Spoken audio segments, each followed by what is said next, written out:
Hey, and we are the Coalition Loud and Proud. We're here at Farm Fresh, Rhode Island, just after an amazing performance by not only Speaker Pelosi, but Helena Bonanno Foulkes, of course, candidate for governor. I'm here with, well, we call him Senator Lou, but Lou DePalma. He is the senator from the, I guess I call it the West. Which bay are you guys in? East Bay. East Bay, okay, fair enough. You were an early adopter, if you will, I was. for the Helena campaign. Correct. You know, people who watch our show are all involved in politics. That took some stones, didn't it? I mean, it was not apparent that in the beginning that she would rise to this level of prominence. Now, I'm saying that, I'm not asking you to, but what was it that brought you, attracted you to her as a candidate for governor? Single word I say to folks is leadership. Leadership, leadership, leadership, because of the vision she was going to bring forward and because of what Rhode Island needs. Mm-hmm. We need leadership. I understand and appreciate the value of corporate leadership, what that means, what that is to manage a $80 billion, 200,000 person company. That takes leadership to address problems every day. I've been in private industry for my 40th year now, and I know what leadership means, and she has the leadership we need. Education, education, education. That's been the theme consistently for a while right now. Correct. Are we talking about returning Providence schools back to Providence control, or a more collaborative process? What are your thoughts there?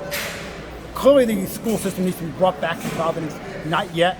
It needs to be more collaborative. It's not. At the very top to the very bottom. Mm-hmm. Clearly, communication has been an issue. We have an oversight hearing, in fact, coming up on September 21st. It's the 7th PPSD oversight hearing we're going to have in the Senate. And it needs to get better. It clearly can get better. And we have 24,000 students that are counting on this to get this right. Right. Now, there was a bill, pending legislation, on the ombudsman side for special education. Correct. Any thoughts on that? Yes, I wholly supported it. I think you'll see that coming back. I believe we passed it in the Senate. Mm-hmm. It was Senator Murray's bill. Mm-hmm. It was a little late in session. I think there's extreme amount of interest in there. I think we need oversight on the entire IEP process. Right. I would argue that some of that testimony was some of the most gut-wrenching testimony that I've experienced in being around the State House for more than a decade. I concur. I'll say yes. Fair enough. Do you even have an opponent? I do. Oh, okay. I do not have a challenger in the primary. Right. I have a Republican challenger in November. I take every election.